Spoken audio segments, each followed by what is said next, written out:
একদিন স্বামীর কলার ধরে স্ত্রী বলে উঠলেন, যদি তুমি পুরুষ হও তাহলে আমাকে তালাক দিয়ে দাও। তোমার মতো মানুষের সাথে আর সংসার করতে চাই না আমি। স্বামী অনেকক্ষণ চুপ থাকার পর বললেন, আচ্ছা ঠিক আছে, তাহলে কাগজ কলম নিয়ে আসো, লিখে দিচ্ছি। তারপর কাগজে লিখে স্বামী স্ত্রী হাতে কাগজটি দিয়ে বলল, এই যে লিখে দিলাম, এখন এটা নিয়ে সোজা বাপের বাড়ি চলে যাও। কিছুক্ষণ পর ব্যাগ গুছিয়ে সন্তানকে কোলে নিয়ে বউ বাপের বাড়ি চলে গেল। এইভাবে 10 দিন পার হলো। স্বামীর মোবাইলে মেসেজে মেসেজে ভরে উঠতে লাগলো। 15তম দিন থেকে শুরু হলো কল। কখনো পরিচিত নাম্বার থেকে, কখনো অপরিচিত নাম্বার থেকে। স্বামী কোনো ফোনই রিসিভ করছে না। শেষমেশ 20 দিনের মাথায় স্বামী ফোন ধরল।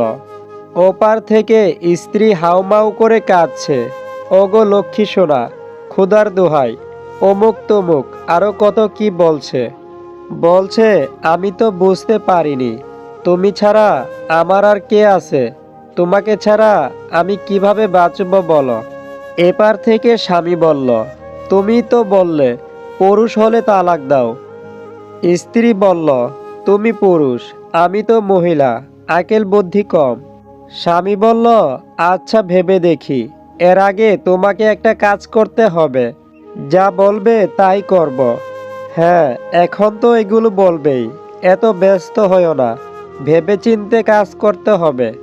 আচ্ছা, যে কাগজটা তোমাকে দিয়েছিলাম সেটা কি আছে তোমার কাছে? ওটা খুলে দেখেছিলে? স্ত্রী বলল, না দেখিনি। স্বামী বলল, কি লিখেছিলাম তাও তো মনে নেই। কাগজটা হাতের কাছে থাকলে একটু পড়ে শোনাও তো। স্ত্রী কাগজটা খুলে পড়তে শুরু করলো। আসমান যদি নিচেও নেমে আসে তবুও তোমায় তালাক দিব না, ওগো আমার প্রেয়সী। ভালোবাসা তো এমনই হওয়া উচিত। আসলে আমরা আমাদের জীবনে ছোটোখাটো কিছু ভুলের কারণে বা ভুল বোঝাবুঝির কারণে অনেক সুন্দর সম্পর্ক নষ্ট করে ফেলি। আমরা চাইলেই আমাদের ছোটোখাটো ভুলগুলো একজন আরেকজনকে ক্ষমা করে দিতে পারি। ছোট ছোট ভুলগুলো ক্ষমা করে দিলেই সংসারও সুন্দর ও মধুময় হয়। বহুরূপী মানুষের সর্বপ্রথম হাতিয়ার হলো মিথ্যা বলতে বলতে কান্না করা। অতিরিক্ত বুদ্ধিমান কাউকে বিয়ে করবেন না, কারণ দিন শেষে তারা সম্পর্কটাকে মাথা দিয়ে মাপে। আর যারা মাথা খাটিয়ে সবসময় লাভ লোকসানের কথা চিন্তা করে তারা কখনো মন থেকে কাউকে ভালোবাসতে পারে না। চোর মূর্খ হলে অল্প কিছু মানুষের সম্পদ নষ্ট করে, আর চোর যদি শিক্ষিত হয় তবে পুরো জাতির সম্পদই নষ্ট করে। স্কুলের ব্যাগটা ছেড়ে যেদিন সংসারের ব্যাগটা ধরবে সেদিন বুঝবে স্কুলের ব্যাগটা অনেক হালকা ছিল। যতদিন মানুষ অসৎ থাকে ততদিন তার কোনো শত্রু থাকে না, কিন্তু যেই সে সৎ হয়ে ওঠে তার শত্রুর অভাব হয় না। এগিয়ে যাও, কিন্তু মেপো না কতদূর এগিয়েছ, তাহলে আবার পিছিয়ে পড়বে। কারো কাছে যেটা অপ্রয়োজনীয় সেটা হয়তো অন্য কারো কাছে বেঁচে থাকার শেষ অবলম্বন। ক্ষমতা থাকলে মিথ্যা কথাও বাণী, শক্তি আর টাকা থাকলে মূর্খও জ্ঞানী। তুমি যা চিন্তা করবে তাই হয়ে যাবে। যদি তুমি নিজেকে দুর্বল ভাবো তবে দুর্বল হবে, নিজেকে যোদ্ধা ভাবলে যোদ্ধাই হবে। পথটা যখন একাই চলতে হবে তখন পেছনে কে কি বলল সেটা শোনার সময় তোমার নেই।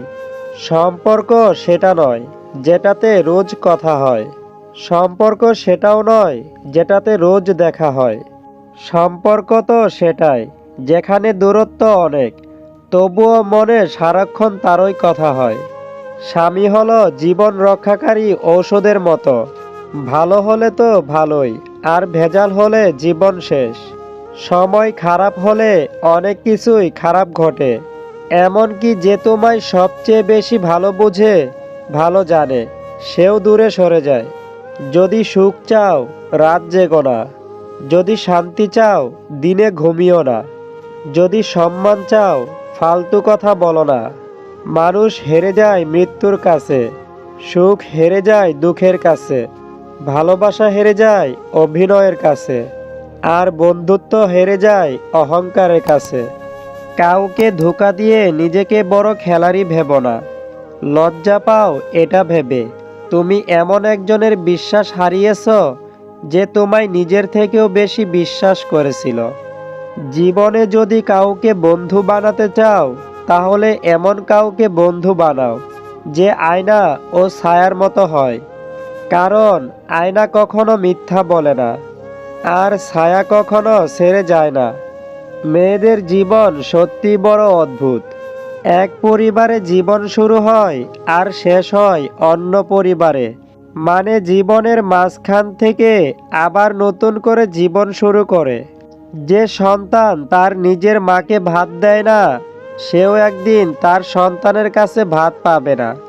নিজেকে ভালো রাখার দায়িত্বটা নিজেকেই নিতে হবে, কারণ খারাপ সময়গুলোতে কেউ পাশে থাকবে না। যে তোমাকে আঘাত করেছে তাকে ভুলে যাও, কিন্তু সেই আঘাত থেকে তুমি যে শিক্ষা পেয়েছ তা কখনো ভুলো না। স্বামী হলো এমন একজন মানুষ যার সাথে ঝগড়া হলে মনে হয় তার সাথে থাকা অসম্ভব, আর একটু মিল হলেই মনে হয় তাকে ছাড়া থাকা অসম্ভব। সব কথা ধরলে তো সমস্যা হবে। যত কথা কম মনে রাখবে ততই ভালো থাকবে।